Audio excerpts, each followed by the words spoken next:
All right, today we're going to look at stoichiometry. All right, this is going to be a fairly long presentation, so if you need to take breaks in the middle, be sure to do so. You're going to need your periodic table. You're going to need a calculator for this. You're going to need scratch paper. All right.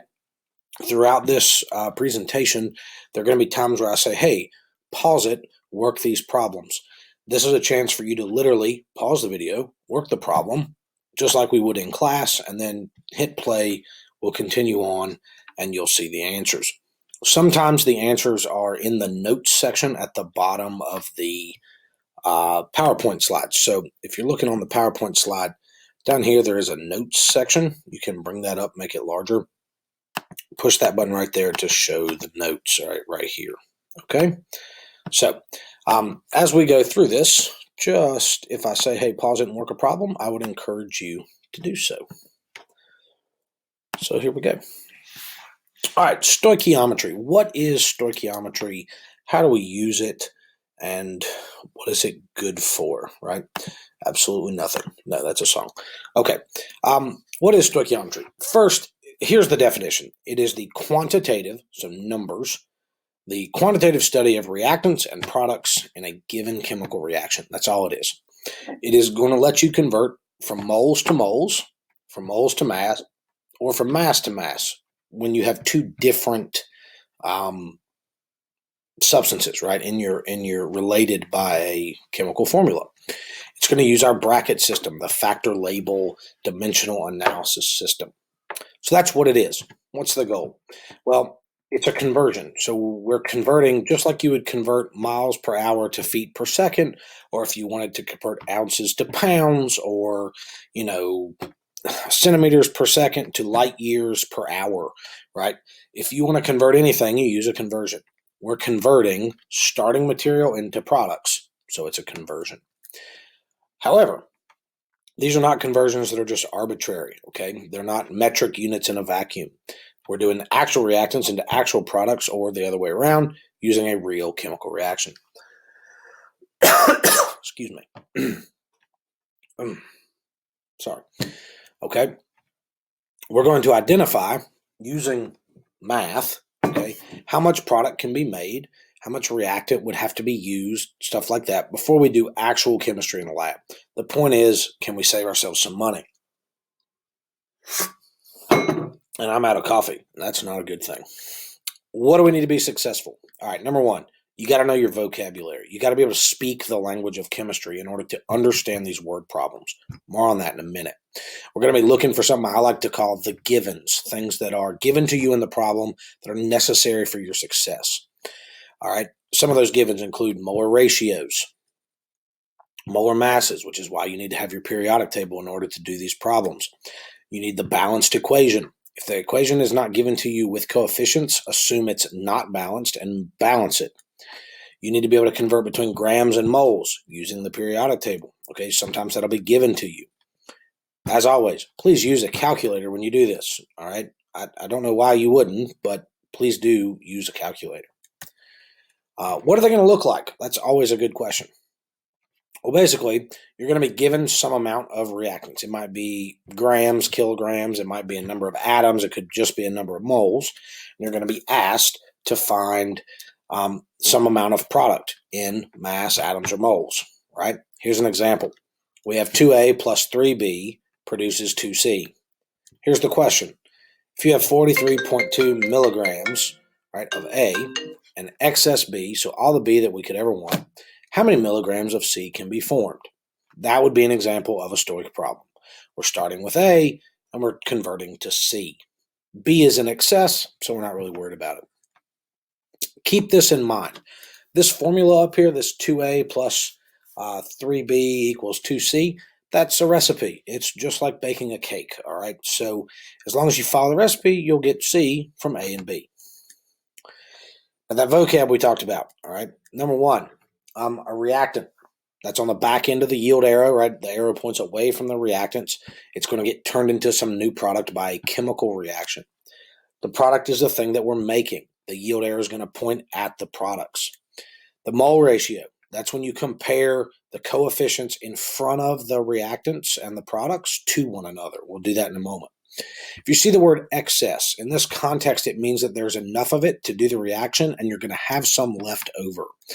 And then limiting, again in this context, the limiting reactant is going to run out. When it runs out, there's nothing else on the reactant side that can react to make the product. The reaction is going to stop. It's basically the opposite of the excess reactant, and we find who limits and who is in excess, which one of the reactants, using math. So let's look at a couple of these. Let's find the mole ratio for this equation. Well, we want to look at the coefficients, and we can say the mole ratio is 2 to 1 to 2. 2 magnesiums for every 1 O2 will result in 2 MgOs. So if I asked you what's the ratio of oxygen to magnesium oxide, you would say 1 to 2. If I said what's the ratio of magnesium to magnesium oxide, you would say 1 to 1, because remember, we always reduce the ratio. All right, we wouldn't want to say 2 to 2, we'd say 1 to 1. Here's another one. This is the photosynthesis equation, all right, or sorry, the cell respiration equation. Glucose plus 6 oxygen molecules produces 6 carbon dioxide molecules and 6 water molecules. So what's the mole ratio? Well, it's 1 to 6 to 6 to 6. If you ask me the ratio of glucose to any of the other compounds, it's going to be 1 to 6. If it's oxygen to carbon dioxide or water to oxygen or water to CO2, it's going to be 1 to 1 because we want to reduce them. Some things we want to know. First of all, if you are at STP, if you see STP in a problem, 1 mole of a gas, so 6.22 times 10 to the 23rd, 6.022, excuse me, times 10 to the 23rd atoms of a gas or molecules of a gas, that's 1 mole. It will occupy 22.4 liters at standard temperature and pressure, STP. STP is 1 atmosphere of pressure, so it's the pressure above you at sea level, at 0 degrees Celsius, which is the same thing as 273 degrees Kelvin. Just keep in mind, if you want to find Kelvin, because this is a useful thing later on, Kelvin is really simple. It's degrees Celsius plus 273.15. We usually just leave the 0.15 off, all right? Anyway, we'll talk more about STP when we get to gas laws, okay? That'll be in a couple weeks. Second thing, molar mass is always in grams per mole, and you always use the periodic table to find it, right? Unless they give it to you, look it up on the periodic table, okay? Make sure you know Avogadro's number, right? 1 mole is 6.022 times 10 to the 23rd particles, right? It could be atoms, it could be molecules, right? Just make sure you know which one you're talking about. Now, before we get into any full-blown Stoic problems, I want to look at a couple other math problems that are involved in stoichiometry. They're not true stoichiometry in that they are conversions, okay? But they are math problems that we need to be able to do. There are 3 of them, so let's look at those first. If you need to take a break, take a break. All right, the first formula we want to look at is the first math process or operation is finding the percent composition of a compound. Now, this is a really simple exercise. To find the percent composition, or the part of something, of the whole, rather, you're going to do the mass of the part divided by the mass of the whole times 100 to get the percent composition. This will tell you the percentage by mass of every component atom in some molecule. You're going to use the periodic table to get the masses. The masses are going to be in grams per mole. So let's look at those. We've got water. All right, H2O. How do I know that H2O has a total mass of 18.015 grams per mole? Well, it's really simple. On the periodic table, I know that hydrogen is 1.008 grams per mole. I have 2 of them. So that is 2.016 grams per mole. I only have 1 oxygen, and it's 15.999 grams per mole. So I'm going to add these 2 things together. So that and that, I'm going to add them together, and it tells me the mass of water. I want to know the percent composition of everything in it. So I need to know the hydrogen part, and I need to know the oxygen part. So for hydrogen, I'm going to do the mass of the hydrogen, which we just figured out right here. There's the hydrogen, is 2.016 grams per mole, divided by the mass of the whole thing, part over whole times 100. When I punch that into my calculator, I get 11.15% hydrogen. So here's what that means. In a water molecule, 11.2% of it by mass is hydrogen. If I want to do oxygen, I do the part that's oxygen, which this is the part that's oxygen, divided by the whole thing, right? There's the whole, part over whole times 100, I get 88.85% oxygen. Now here's the nice thing about percent composition. You'll know you did it right if all of the parts add up to 100, right? It's a percent. It means out of 100. So if I want to check my work, I just do 11.15 plus 88.85, right? Add those together. Well, 5 and 5 make 10. 8 and 2 make 10. 8 and 2 make 10. 8 and 2 make 10. 100%. Hey, if we get 100 or we get really, really close to 100, we know we did the problem right.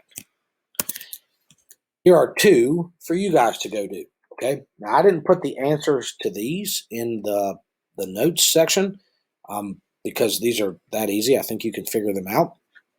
But remember, we want to do part over whole. So I'll kind of start this one out for you. So part over whole times 100. Well, carbon is 12.011 grams per mole.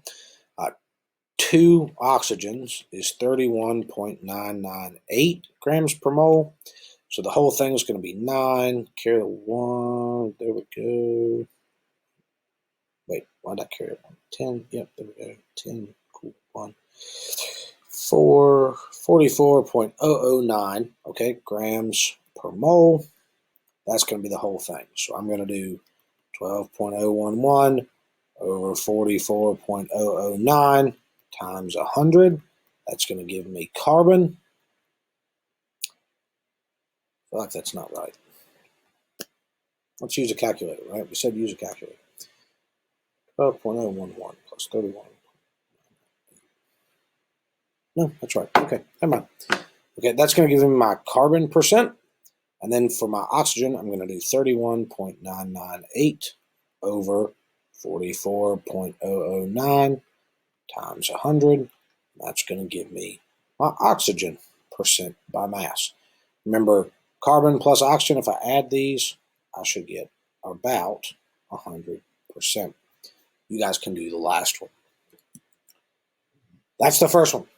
Here's the second thing we want to do. And remember, these three functions are related. So now that we know how to find percent composition, we're going to use percent composition to find an empirical formula. So if we're given a set of percentages and we assume we have 100 grams, we can use that in order to calculate an empirical formula. But before I go any further, why can I assume there's 100 grams? Well, if I'm talking about percents, that's per 100. If I just assume, hey, I got a 100 gram sample, then in that sample, the percentages are just the grams that are present, okay? So let's look at that. I have a sample that's 60% carbon, 13.4% hydrogen, and 26.6% oxygen. Let's find the empirical formula of this compound.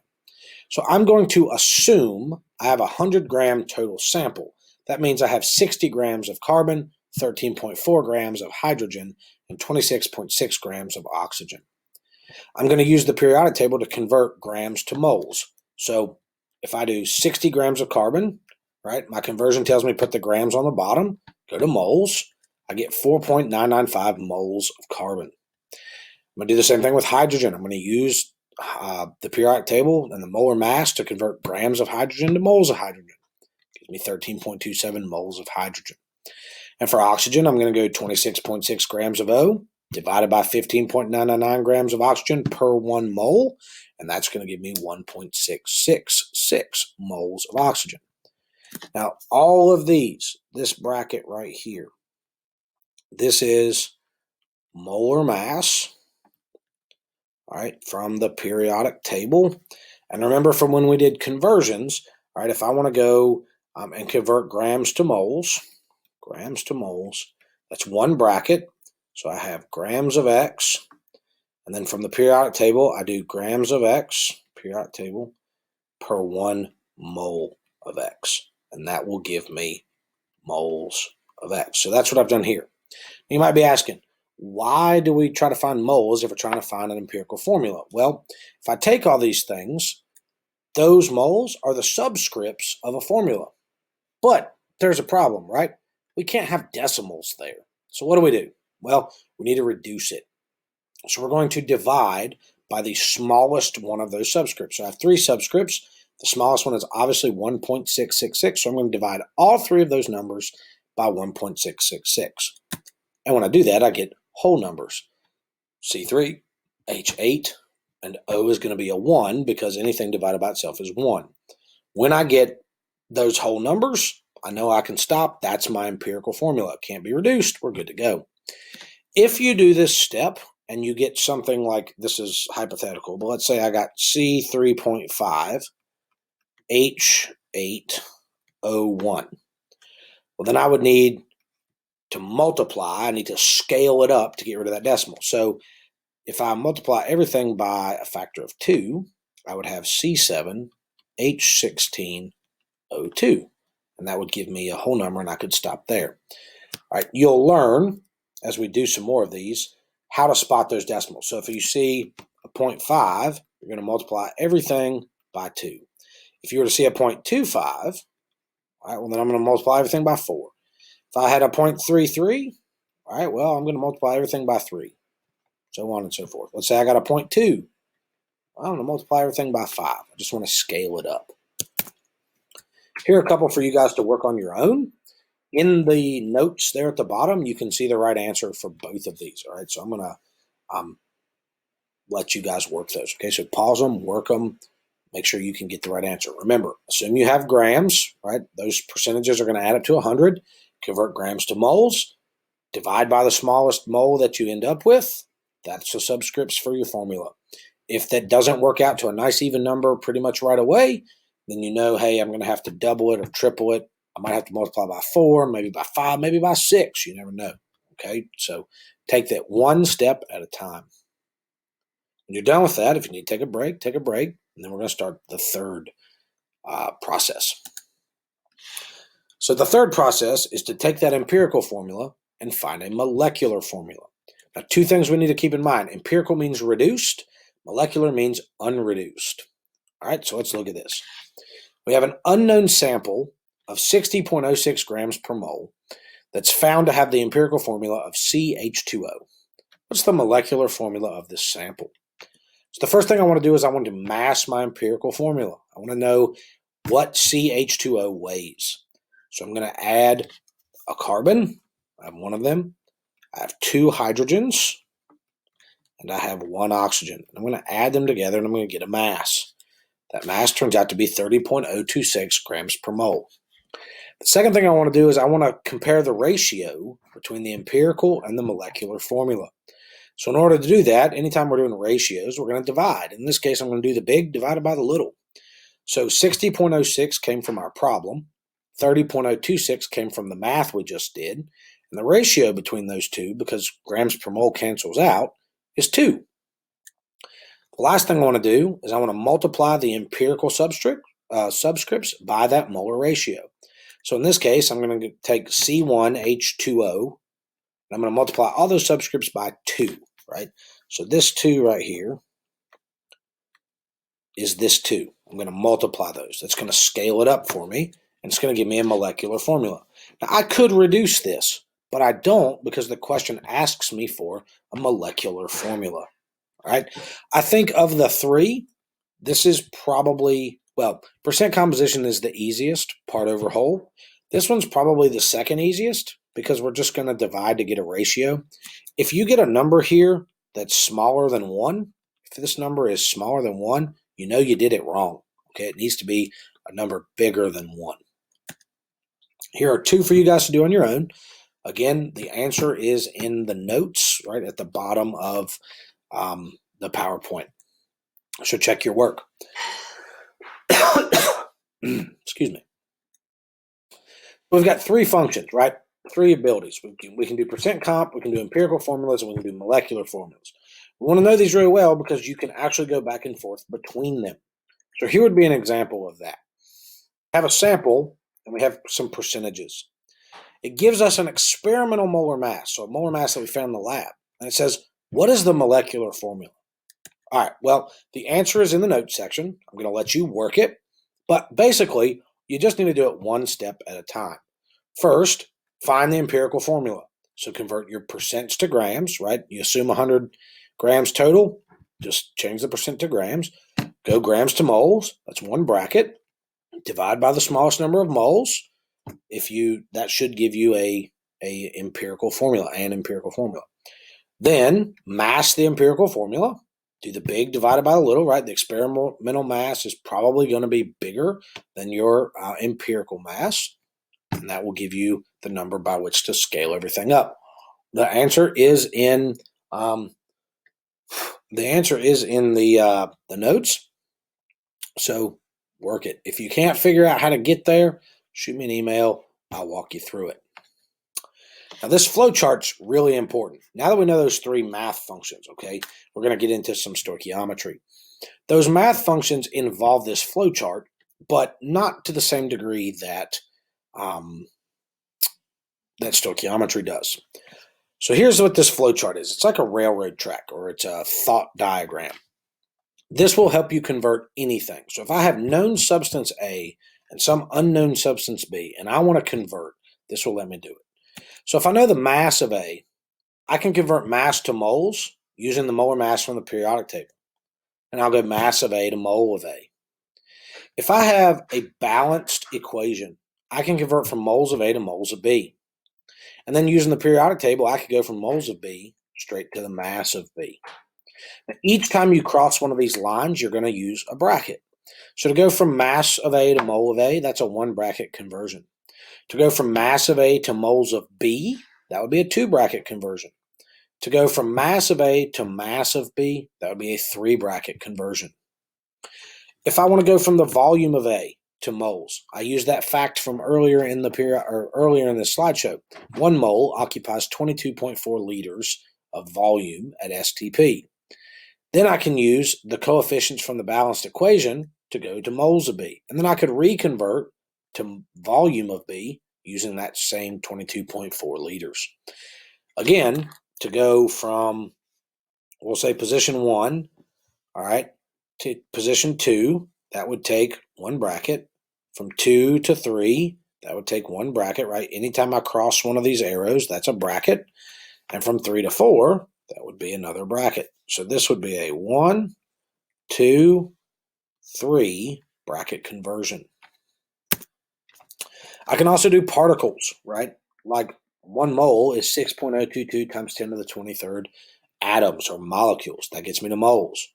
Moles, if I use the coefficients from a balanced equation, gets me to moles of B. And then I can go from moles of B to particles of B if I use Avogadro's number.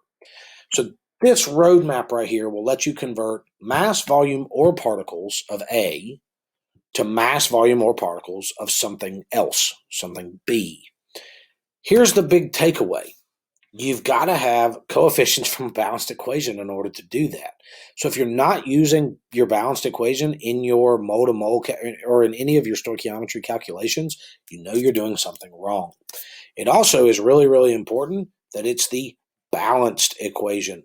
Not every equation we give you in chemistry is a balanced equation. Make sure it's balanced. So let's look at a mole-to-mole calculation. How many moles of water can be generated from a reaction of 4 moles of molecular oxygen and excess hydrogen?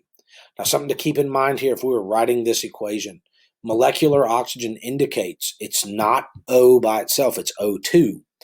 Hydrogen also is not H, it's H2. I know that because it's one of the 7 diatomic molecules that we memorized earlier in the year when we did naming. So make sure you know that O2 and H2 are the native states of oxygen and hydrogen, right? Know your Brinkelhoff, your 7 diatomic molecules. But here's my equation. H2 plus O2 yields H2O. I went ahead and balanced it for you. All right, so 2, 1, 2. And in this case, I'm converting from moles of A, all right, to moles of B. All right, so 4 moles of molecular oxygen, that's going to be my A, and I want how many moles of water, that's going to be my B. So I'm going moles of A to moles of B. So if I scroll back, if I'm going from moles of A to moles of B, I only have to cross one bridge, so that is a one bracket conversion. So I write my given. From the problem, I was given 4 moles of O2. I need a bracket. Whatever my given is, just like if I was doing a metric conversion, goes on the bottom. In this case, I'm going to use 1 mole of O2 because I'm going moles of A to moles of B. So I'm going to get my numbers from the balanced equation. Moles of O2 cancels. I can convert moles of O2 to moles of H2O because I have an equation that relates them, and that relates them in a 1-to-2 ratio. So you can see this green number 1 comes from that green number 1. This blue number 2 comes from that number 2. This red number 4 comes right there from the problem. 4 times 2 is 8, and so I can make 8 moles of H2O. A mole-to-mole conversion is by far the easiest, all right? And whenever you have a mole ratio, it must come from the balanced equation. Try this one. How many moles of NH3 can be produced from the reaction of 8 moles of H2? All right, we need to write and balance an equation. This actually doesn't give us all of the information we need, so I'm going to give you the equation. It's H2 plus N2 is NH3. That's how we make ammonia. And we need to balance this, so let's balance it. We draw our line. We have hydrogen and nitrogen on the left. We have hydrogen and nitrogen on the right. We do our initial count. I have 2 hydrogens. I have 2 nitrogens. On the right side, I have 3 and I have 1. I can't fix 2 and 3, but I can definitely fix 2 and 1. All right, so I'm going to go over here and I'm going to double this. So 2 times 1 nitrogen gives me 2. 2 times 3 gives me 6. I can turn a 2 into a 6 with some pretty basic math, right? 2 times 3 gives me 6. So 6 and 6 checks out. 2 and 2 checks out. So this must be a 1. That's how we balance our equation. Drop those in. 3, 1, 2. The next thing we need to do is write our given and determine our mole ratio. So my given comes from the problem. It was 8 moles of hydrogen. All right. I'm going to draw a bracket. Moles of hydrogen goes to the bottom. In this case, it's going to be 3 moles because that's what I have in the problem, 3 moles of H2. Moles cancels. I'm converting, according to the problem, to moles of NH3, right? That's what it asks me to find. So in the equation, I see that I have 3 moles of hydrogen produces 2 moles of ammonia. So that's what I plug in there as my mole ratio. I do my math. 8 times 2 divided by 3 gives me 5.33 moles of ammonia. So that's our pretty simple one. That's our one bracket conversion. Now let's look at moles to mass. Okay. Again, if you need a break, take a break. Moles to mass, it's going to have a problem that looks something like this. Aluminum reacts with hydrochloric acid to produce aluminum chloride and hydrogen gas by the following equation. What mass of hydrogen can be produced by reacting 6 moles of aluminum with excess HCl? All right, just for a moment, let's pretend I wasn't going to give you the equation. You're going to have to write it yourself from this word problem.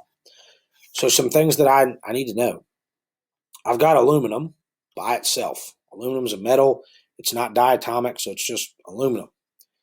It is going to react with hydrochloric acid.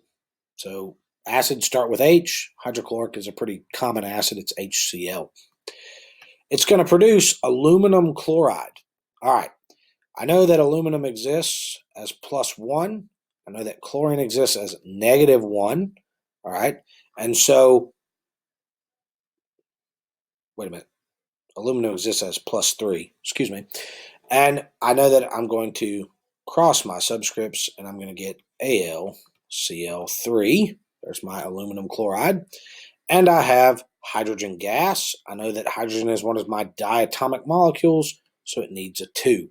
So make sure you can still apply your naming rules to write an equation. But in this case, we gave you the equation. There it is.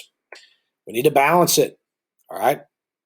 So I'm going to balance this by grouping. I'm just going to talk you through it. I've got 3 chlorines on the right. I've got 2 chlorines or 1 chlorine on the left. Okay. Oh, sorry. Actually, let's not do it by grouping. That's hard to do on a video. So let's just write it out. So we have Al, we have Cl, and we have H. When you do H last, Al, Cl, and H. 1, 3, 2. All right. We'll start with, let's say, I don't know. I'd start with chlorine. So we'll put a 3 right there. That gives me 3 chlorines. That gives me 3 hydrogens. That's good. That's good. Up now I have 2 and 3, so that's not going to work. So I'm going to change this 3 to a 6.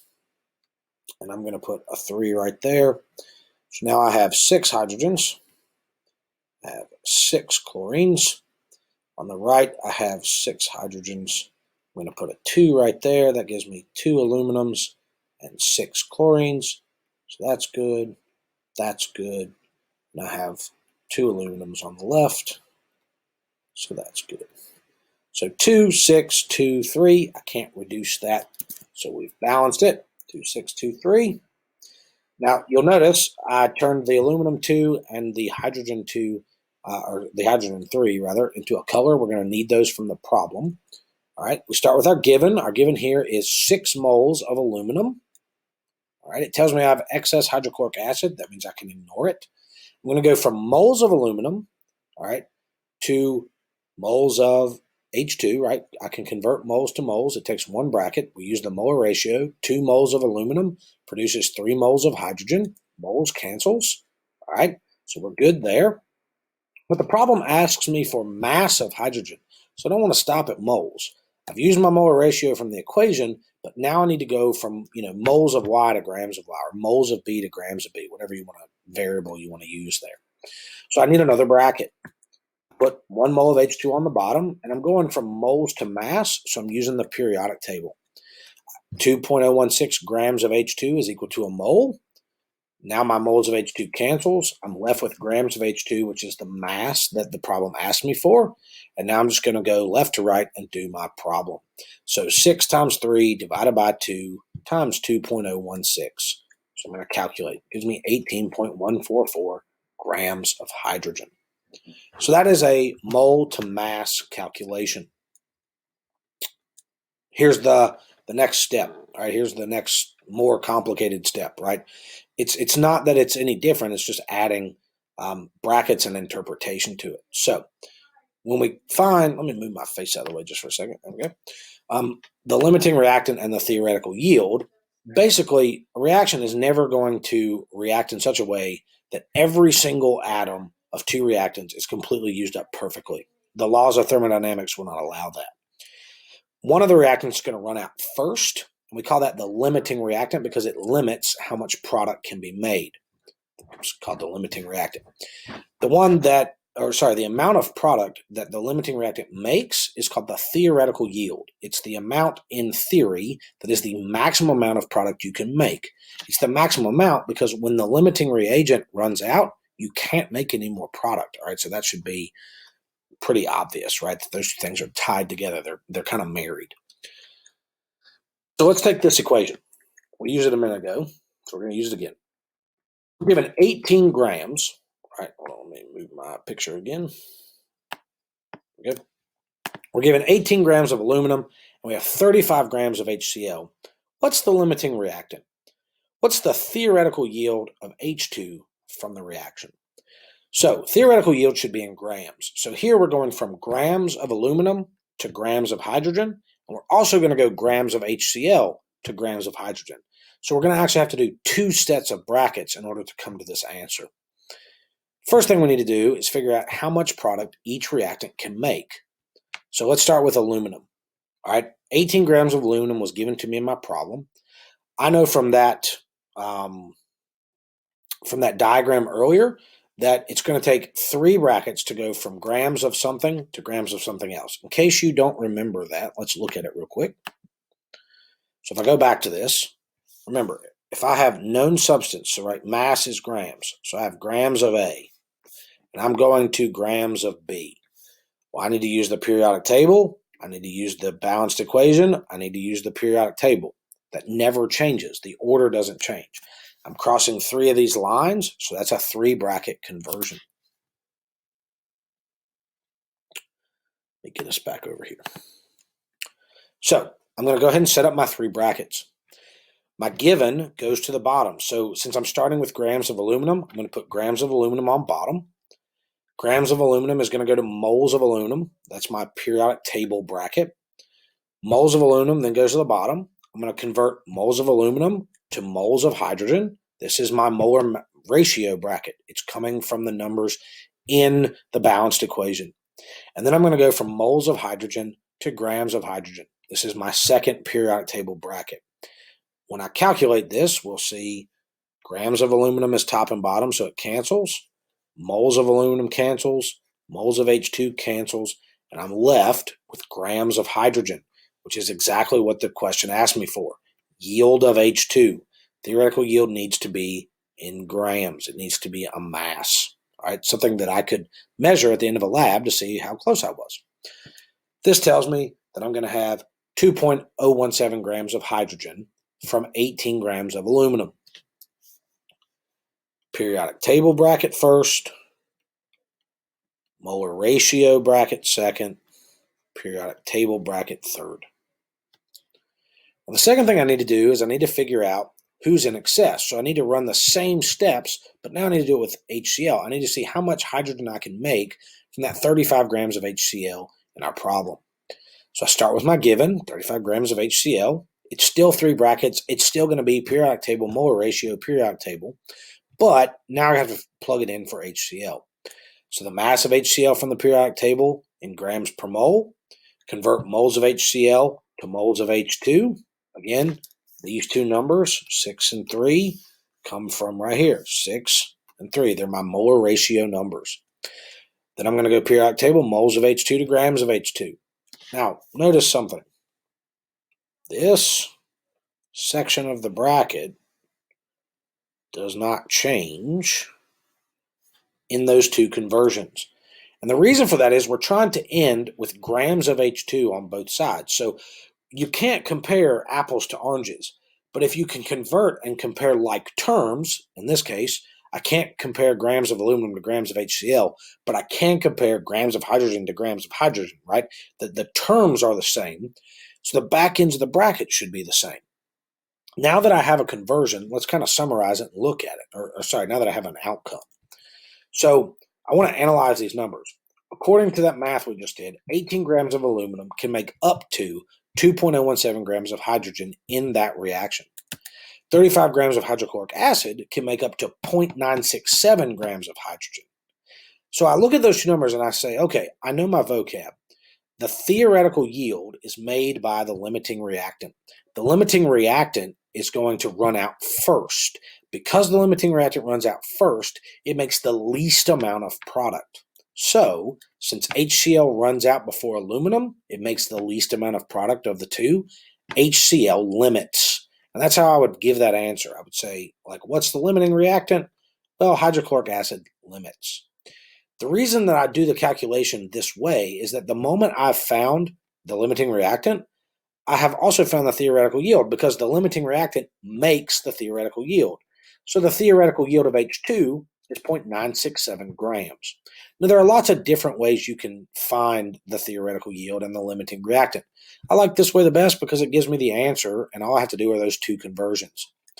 Since I know the theoretical yield and I know the limiting reagent, I also know aluminum is in excess. So I've found three answers in two calculations. So that's the PowerPoint on stoichiometry. Hopefully that answers some of your questions.